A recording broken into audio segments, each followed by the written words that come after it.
it's Jessie here. Welcome back to my channel, or welcome if you are new. For today's video, we are going to be sitting down and looking at the budget for my third paycheck in April. We're going to be taking a look at the numbers I budgeted, and we're going to be filling in the actual column here, see what I actually spent throughout the week, and decide whether we were over or under budget. And also talk about what we are going to do with any leftover money that we have here. So if you were interested in seeing how closely we stuck to this third paycheck of April's budget, then just keep on watching. In front of me here, I have my budget by paycheck workbook pages that I have punched and put into a big happy planner system. I have an erasable pen from Parkoo in black, and I also have just a regular red pen from Parkoo. This is not an erasable pen. My red erasable pen ran out of ink, and the ones that I had in backup I can't seem to find, so I have to dig through my little cart and see if I can find them, but for now we're just going to use this if we are over budget. I like to write numbers in when I come in under budget in black, and then if I come in over budget, I like to write it in red, and that way I can very easily glance at the weekly budget page and see whether I was over or under budget. If I am finding week to week that I am constantly writing things in red ink, that's an indicator to me that I need to make some changes to the way I'm budgeting, because I'm constantly coming in over budget. And it's just a really simple way to differentiate that at a glance. So I have my budget here. We are going to be referencing my April monthly calendar. So I'm actually going to pull this right out of my planner. That's the great thing about this discbound system. You can pull pages and move them around as needed. So I'm going to pull these out so that I'm not flipping back and forth constantly. A lot of you recommended that because you were getting dizzy from watching me flip pages back and forth. So I'm going to pull this out and have it kind of here to reference, and we're going to get started. Okay, so the first category we are going to look at is grocery. I'm going to zoom you guys in. Hopefully not too much. And if you are not familiar with the way that I budget, I use a color coding system to keep track of all of my transactions right here on this calendar page. This calendar page, by the way, comes from an Erin Condren monthly planner. I uncoiled it and added these pages right to my happy planner so that I could keep everything in one place. So, yeah, and I just use a color coding system to keep track and write in all of my expenses every single week. So if I have bills that week, they get written in this blue color. If I have a transaction from our grocery budget, it gets written in this light pink, so on and so forth. So the first thing we are looking at is grocery, and we are looking at the week of April 20th through the 26th. So anything that falls within this week that is on a light pink sticker is what we're going to be looking at first, because that is grocery and that's the first item we're going to check in with. So as you can see here, I have a couple of grocery transactions. We went to Kroger on Tuesday and picked up a few things, and then I went in store at Walmart to pick up a few things as well. We had a situation this week where we had a lot of food left over from the previous week because we did so much eating out the previous week. So I didn't need a ton of groceries. So I came in pretty significantly under budget for groceries for the week, which worked out since we were so dramatically over budget for eating out last week. It almost sort of evened out. You know what I'm saying? So I have my calculator here, which is so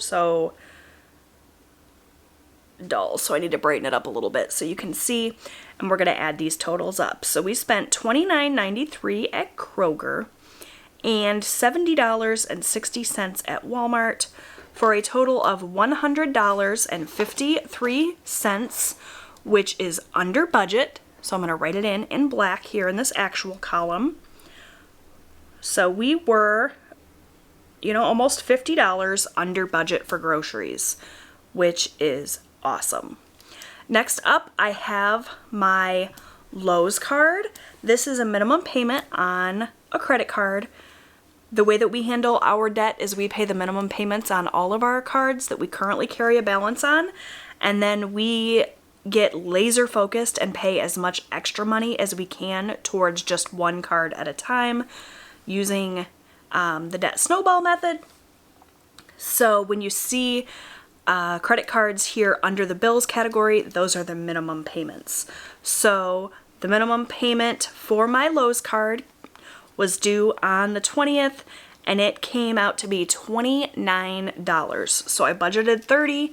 I only spent $29, so we are under budget there. Next up is my car insurance bill. For that, I budgeted $165, and that is written in right here on the 23rd. That came out, and it was $164.71, so just under budget for that as well.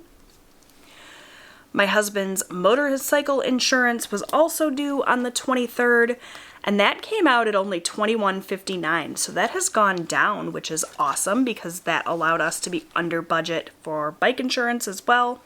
We budgeted $35, we only had to spend $21.59. And lastly, for this bill section, I have the minimum payment on my Walmart card, which I budgeted $144, and I actually need to check and see what that came out as. I remember paying it, but I didn't write it down, so give me just a second to look that up. Did not prepare super well for this video. I just kind of sat down and started filming. So we're just going to check my statement here and see what that minimum payment was. $129 is what I paid. That was the minimum due. So we are under budget there as well, which is so nice since we were so far over budget the last couple of weeks. So let's go back to my calculator here and add up these actual amounts. So we have $100.53 plus 29 plus 164.71 plus 21.59 plus 129. So we spent $444.83 in the bills category this week. Let me actually zoom you guys out just a touch. I feel like I'm too close. So we had budgeted a total of $520, and we only spent $444.83. So we are under budget by $75.17, which is awesome. It's so great to be that far under budget. Now, typically what I do when I have extra money left over in a category, I will take that money and I will make an extra debt payment with it. However, we have been spending a little bit willy-nilly. We've been going over budget the last couple of weeks, and as a result, the buffer that I have in my checking account has gotten dwindled down drastically. I usually have a couple $100 extra money sitting in my account for a situation where I come in a little bit over budget, or if we have a bill that comes in that's unexpected, just so that we're not caught unaware. My buffer, though, has gotten dwindled down to under $100, and I do not like that. So for this week, anything that I have left over in any of these categories, I'm going to leave in my checking account to help bump my checking account cushion or my buffer back up a little bit. So we're not going to pay this $75 to debt, as much as I would love to do that. I just don't feel comfortable bringing my checking account down that low. So we're just going to kind of let this amount sit in the bank and pad out my account a little bit. So that is what the plan is for that money. Always give all of the cash that you have, all of the income, all of the money, a job to do. And that $75 job is to sit there and act as our buffer. All right, now we're going to move down here to cash envelopes. First up, we have my husband's spending money. I give him $40 at the start of every week, and that's his money to do whatever he wants with it. He can spend it, he can save it, he can throw it out the window, whatever. That's his money. I never expect him to give me change back. If he has any money left over, he'll roll it over into next week. I don't need him to show me receipts. I don't need to know what he spent his money on. This gives him the freedom to spend and not feel deprived, and I love that for him. So $40 for him. That was as anticipated. Next up, I have my spending money, and I keep track of my spending money on my little calendar as well. And according to my key here, you can see I use this purple color. You can't see that. It would help if I put it in frame, huh? Okay, so this purple color is what I use to track my spending.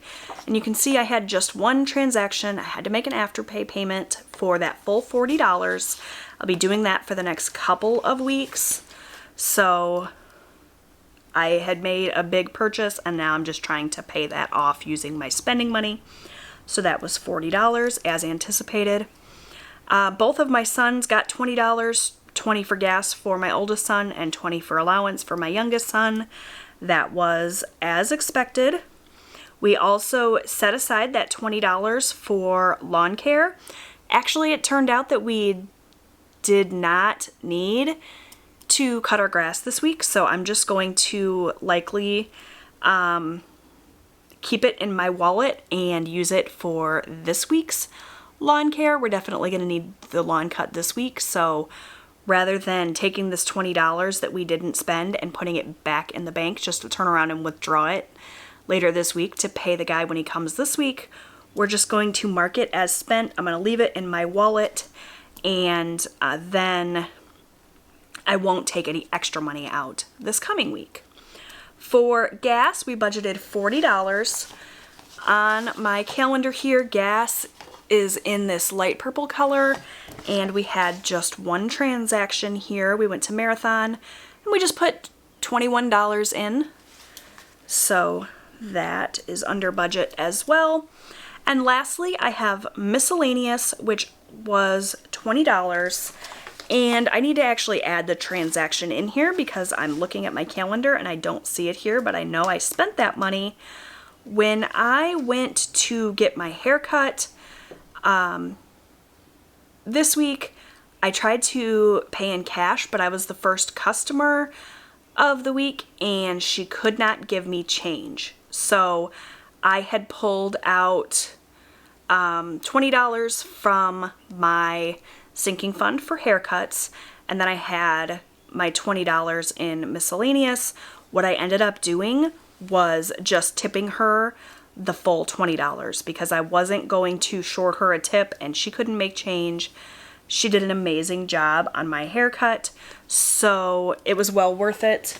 I always tend to tip very well anyway. The actual haircut itself was only $20. And then I tipped her an additional $20. So that is where that money went, but I did not write it down. So I need to grab a green sticker because I keep track of my miscellaneous transactions in green. And I cannot remember what day I got my hair cut, if it was Thursday or Friday. Let's just go with Friday. It doesn't really matter. The money for the haircut came out of my sinking fund, but the tip came out of our miscellaneous. And that was $20, as I mentioned. So we had $20 in miscellaneous budgeted, and we spent that $20. So let's do some quick calculations here and figure out how much of that $200 we spent. 40 plus 40 plus 20 plus 20 plus 20 plus 21 plus 20 is $181. 200 minus 181 is $19. So we should have $19 in cash left in my wallet. However, I can tell you I have already taken that money and put it aside to cover our buffer. Like I said, we're going to add that money to this $75.17, and that's going to go into the checking account to act as our buffer. So won't be paying that to extra debt, but that's okay. All right, the rest of this is going to go super quick because it was all as anticipated. If you watched my cash envelope stuffing video from last week, you will know that we added $50 to the campground fund. We added $50 to the Christmas fund. $20 went to my husband's sinking fund, and $209 went to my YouTube taxes. That was all as expected. For the challenges, I paid $90 extra to our debt, which was what we expected. And then I did pay the $233 to our Lowe's card, which you can see. Oh, I didn't put it in, but I definitely did make those payments. So I need to put the stickers in for that as well. But I did pay $90 and $233, and that brought our Lowe's card down quite a bit. I'm going to be sitting down and filming a debt snowball update for you guys to go up later this week, so be on the lookout for that. I'm so excited with the progress we've been able to make on our Lowe's card in the month of April. So $323 went to that. And then we did have some money to roll over, but you already know I don't disclose that information since I don't disclose my husband's income. We do a zero-based budget that includes this amount that we roll over to next week, and if I wrote in the rollover amount, it'd be way too easy to figure out my husband's income, which totally defeats the purpose of not sharing it. So I'm just going to leave this rollover amount blank for now, but that was as anticipated as well. So we have a full-on page of black ink. It is so nice to be under budget after coming in over budget the last couple of weeks. It was a pretty low-key week. I expect that next week will hopefully be a pretty low-key week as well. I'm excited to be kind of back on track with budgeting and making strides towards our debt payoff. So yeah, it was a great week. Thank you guys so much for watching. I hope you enjoyed this video. If you did, please give it a big thumbs up. Don't forget to subscribe so that you never miss a video. I post new budgeting and lifestyle content here on my channel every single weekday. I'd love to have you come back. You can also join my Facebook group. We get into a lot of great fun conversations over there. That is linked down below, as is all of my social media accounts. You can follow me. I would love to stay in touch. So I will see you guys in my next video. Bye, friends.